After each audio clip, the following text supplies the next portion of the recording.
For years, we've known that participation in aerobic exercise can have a dramatic impact on improving our health. However, it wasn't until recently that the health benefits of resistive exercise or weightlifting have been documented, and the evidence is increasing. Furthermore, you don't have to be an athlete or bodybuilder to reap the health benefits.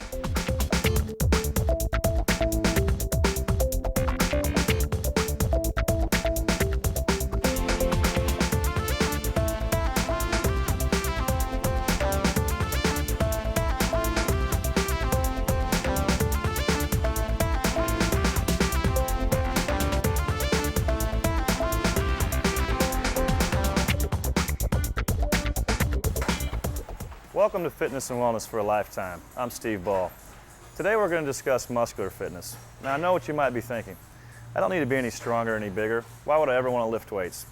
Well, by the end of this segment, I'll not only answer that question, but you'll have the knowledge, skills, and motivation to start your own strength building program. Let's start with some basic terminology. Muscle fitness can be divided into three general categories: strength, muscular endurance, and power. The first two are associated with health-related fitness, and power with skill-related fitness. Muscle strength is the ability to lift a heavy weight or exert a great force. It's also defined by the amount of weight you can lift 1, 2, or 3 times, but not a lot of times. So how do you know if you have good muscular strength? There are two terms that are used to describe strength: absolute and relative. Absolute refers to the actual number of pounds that you can lift once. If someone asks, "How much do you bench press?" they're referring to your absolute strength, the amount of weight you can lift one time on that particular exercise. However, absolute strength does not consider your body size. Obviously, a bigger person is going to be able to lift more weight than a smaller person.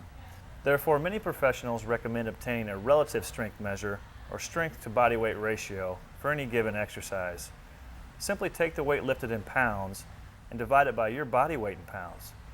This gives you a relative strength measure or strength per pound of body weight. It's important to realize that although someone may not have a lot of absolute strength because of their small size, they might still have high relative strength or strength per pound of body weight. I'll be talking more throughout this presentation about absolute strength, or the amount that you can lift once, and relative strength, the amount that you can lift given how much you weigh. The second part of muscle fitness is muscular endurance. It's the ability to perform repeated muscular contractions or to persist in lifting a relatively light weight many times. Keep in mind that someone with great muscular endurance may not necessarily have great strength, and vice versa. Also, both muscular strength and muscular endurance are body part specific. One may have a very strong upper body, but very weak legs. Power, the skill-related component of muscular fitness, is really strength times speed. Power is not something you necessarily need to perform many day-to-day activities, and it's not highly related to health. It's more related to athletic events like the shot put, jumping, or being explosive, such as a defensive tackle or offensive guard might need to be in football.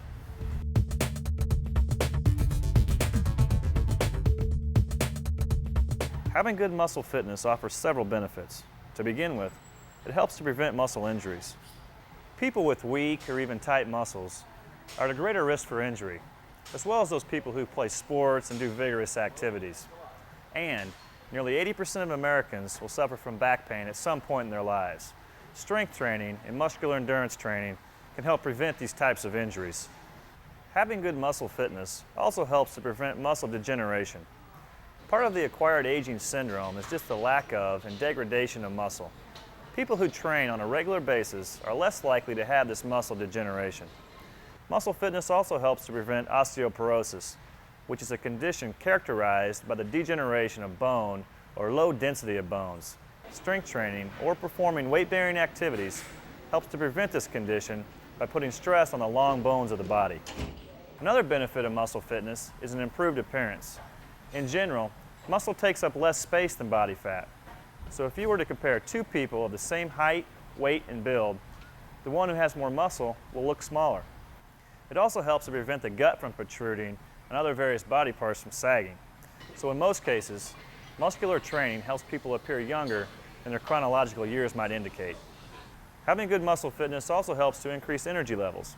For example, people with good muscular endurance are able to persist for a long period of time and can use their leisure time for fun and recreation even after a long, hard work day.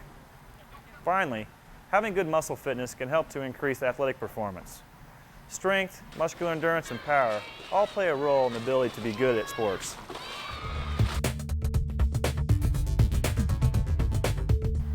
There are various factors that influence muscle fitness. Heredity is one. Some people are born with a type of fibers that favor muscle strength, and some are born with a type of fibers that favor muscular endurance. I'll go into further detail about muscle fibers in the next section.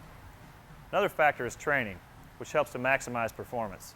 For example, most elite sprinters have the genetic profile that enables them to run fast, but also the training that can maximize their performance. Gender. There's no doubt that men have more strength per pound of body weight and overall strength compared to women. A much fairer measure of strength for females compared to males might be relative rather than absolute strength. However, women still tend to have a lower relative strength since they generally have a greater percentage of body fat and a lower percentage of muscle mass than men. Age is another factor affecting muscle fitness. Typically, as we age, we lose muscle mass and strength, which is in great part due to a decrease in activity levels. So it's critical to maintain your overall activity level and therefore muscle fitness as you age in order to function optimally later in life. A final factor influencing muscle fitness is drug use. There is no doubt that anabolic steroids and human growth hormone will increase strength and performance. However, I would like to mention they're illegal and have life-threatening side effects. Fast twitch fibers and slow twitch fibers are present in all of our bodies. There are also intermediate fibers, which have characteristics of both slow twitch and fast twitch. However, heredity determines whether someone has more of one than the other. Fiber types can be thought of as being on a continuum, with fast twitch on one end and slow twitch on the other. The fast ones tend to favor anaerobic, short bursts of activity and are designed for speed.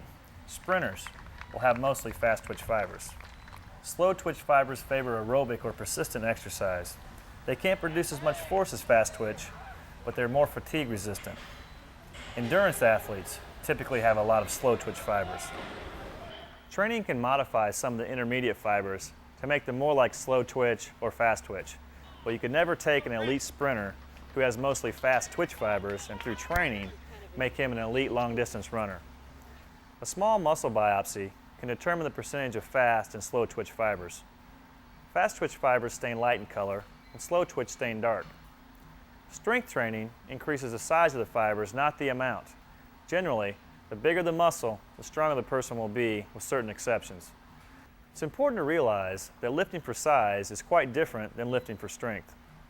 Bodybuilders are mostly concerned with increasing size, and their workouts differ considerably compared to powerlifters or athletes concerned with increasing strength. Although bodybuilders use a variety of different training techniques and programs, they usually do higher reps than pure strength athletes, greater than 8 reps, with shorter rest periods between sets. They also tend to include more exercises and perform more sets, making for a higher volume of training. Pure strength workouts generally consist of very low reps, less than 5, and very long rest periods, 3 to 5 minutes, between sets. In order to achieve muscle fitness, there are several resistance training principles that should be followed. First, the overload principle states that the body must experience loads or stress to which it is not accustomed.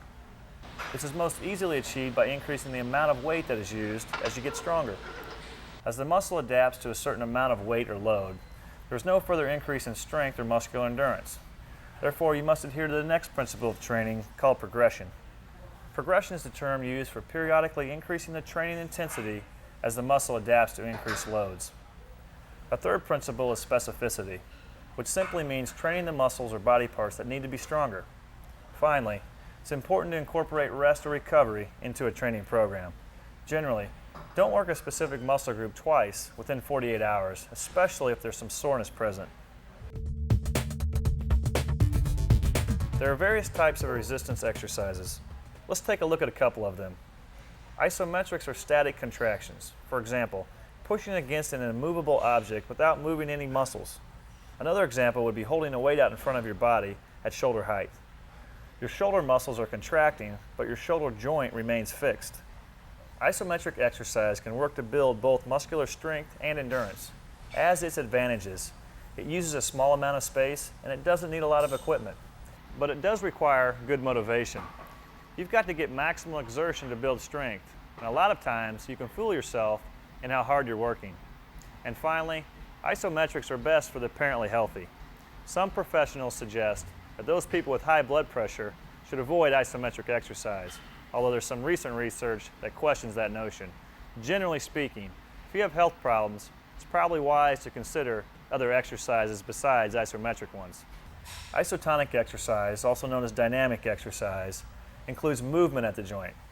Dynamic exercise can involve either the lengthening or shortening of the muscle that is doing the work. These are called contractions. Let's take a look at the difference between concentric and eccentric contractions.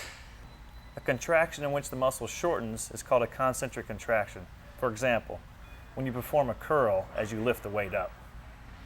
A contraction in which the muscle lengthens is called an eccentric contraction. This occurs as the weight is lowered while returning from the curl position. It is known that eccentric contractions generally cause more muscle soreness than concentric contractions. And it's recommended that weights be lowered slowly, not only for safety, but because muscle fitness is also gained during this phase. Most experts recommend that the weight should be lowered at least 2 to 3 times slower than it was lifted. Two types of isotonic or dynamic exercises include free weights and resistance training machines. Both of these are effective, and it just depends on which type you want to use and what your goals are. Free weights have several advantages. They can be done at home, they're inexpensive, and they require a relatively small amount of equipment. Anything that can provide resistance, such as jugs of water, a set of dumbbells, barbells, or even soup cans will work. However, it may take longer to work out with free weights because you have to keep changing the weight on the barbell or dumbbells. Free weights may also be a little dangerous if you don't know proper form. And some specific movements like the bench press require the use of a spotter so that injury doesn't occur. Resistance training machines have several advantages. They're very safe and they're easy and fast to use because you can change the weight quickly by just pulling a pin or moving a lever. Form is usually not an issue either. The problem is, if you want one of these in your home, it's quite costly. And if you don't have one in your home, then you have to pay to go to a fitness center. Also, people who are very tall, short, or large may not fit properly into a specific machine. In other words, not all machines fit all people for all exercises. A rep means performing an exercise. For example, if you do a pull-up 6 times, that would be 6 reps or 6 repetitions. A set is a group of repetitions. Typically, a set is followed by a rest period and then another set. So if you did 6 repetitions in a row at one time, that would be set 1. If you did another set after a rest period, that would be set 2, and so on. Most muscle fitness programs involve 1 to 3 sets of varying repetitions. I'll discuss this further later on in the program. Another term that is important to be familiar with is a repetition max. This refers to how much weight you can lift a certain number of times. For example, a 1 repetition max would be how much weight you can lift 1 time. A 5 rep max would be the amount of weight you could lift 5 times. The 1 rep max is a pure or absolute measure of strength and is the most common measure. It's also used to help determine the amount of resistance or weight to be used in a training program. This is accomplished by selecting a certain percentage of the 1 rep max to train with. How many sets, reps, and exercises should you include in your program? First, you want to consider that there are 3 different kinds of programs. There's weightlifting, there's bodybuilding, and then there's fitness and health training. Actually, weightlifting is an Olympic sport that involves specific lifts. Most of us aren't going to be doing that. Some people may want to do weight training or resistance training for bodybuilding, but since the majority of us will be using resistance exercises to build our health and fitness, I'll focus on that. The FIT formula can be used to help design your resistance training program. This formula is based on frequency, intensity, and time. For general muscular fitness, the frequency is every other day, the intensity is 60 to 70% of your 1 rep max, and the time is 2 to 3 sets of 8 to 12 reps. Another way to think about this recommendation is that you need to do resistance training at least 3 times a week, select a weight for each exercise that you can do 8 times but not 13 times, and perform 2 to 3 sets of each exercise. I don't recommend performing 1 rep maximum testing on all of your exercises or lifts, just for the purpose of determining the weight you're going to use during your workout. Rather, through trial and error, select weights that you fail or can't perform another repetition using correct form within the recommended repetition range, or in this case 8 to 12. It might take you a few trials to get it right, so favor choosing lighter weights first, especially if you're a beginner. Rest periods can vary, but generally rest 1 to 2 minutes between sets. The FIT formula for general muscular fitness can be modified to meet your specific goals. Let's take a look at the differences between training for muscular endurance versus muscular strength.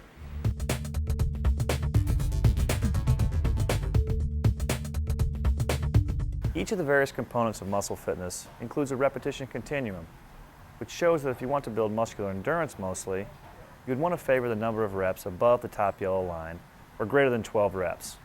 And if you want to build strength mostly, you would favor the number of reps below the bottom yellow line, or less than 8 reps. So high repetitions with lighter weight favors muscular endurance, whereas low repetitions with heavier weight favors strength development. Also, rest periods should be shorter when training for muscular endurance, approximately 30 to 90 seconds, and longer when training for strength development, about 2 to 5 minutes between sets.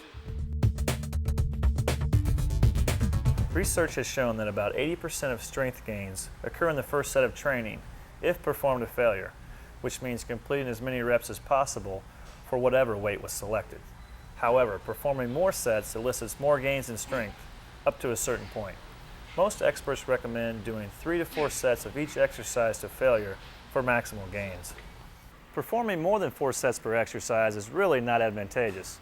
I can't emphasize enough that whether you're training for general muscular fitness, muscular endurance, or muscular strength, performing sets to failure is a key to maximizing your potential. Generally, you should perform resistance training prior to cardiovascular training and perform exercises for the large muscles first before working the smaller ones. For example, if you're working your legs, don't do calf raises first.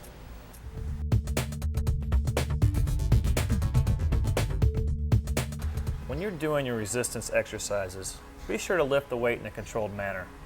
Make sure you bring the weight down slowly because you're working the same muscles when you're lowering the weight as well as when you're lifting it.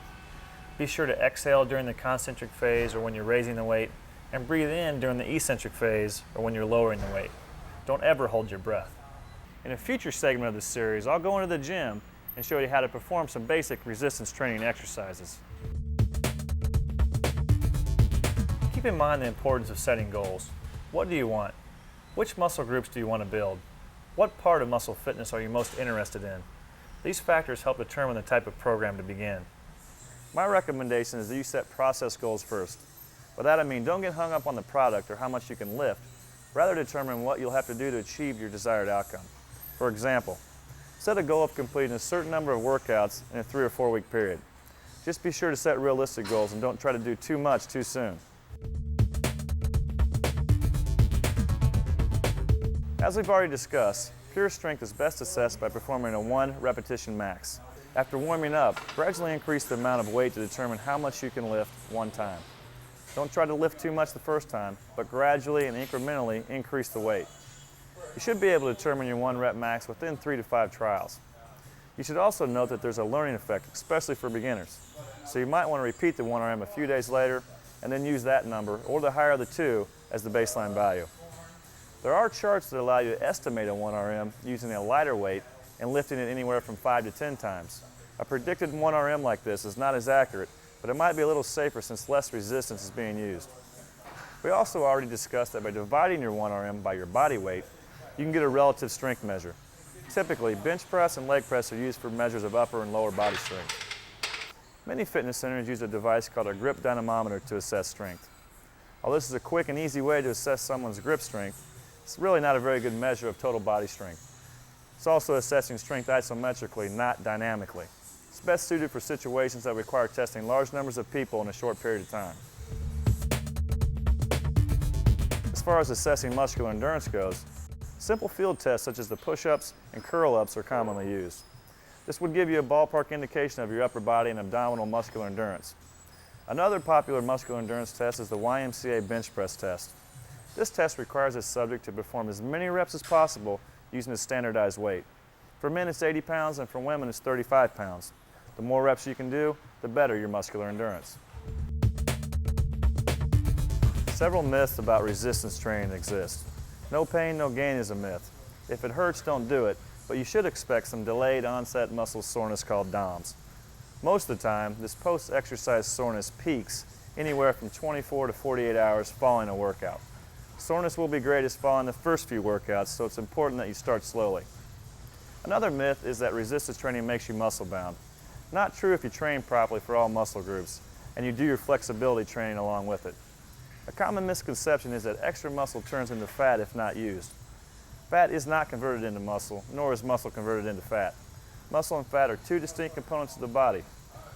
Losing fat and gaining muscle, which can occur as a result of exercise and/or better eating habits, are separate processes that often occur simultaneously, leading to the illusion that one turns into the other. Extra calories, on the other hand, will turn into fat, but muscle does not.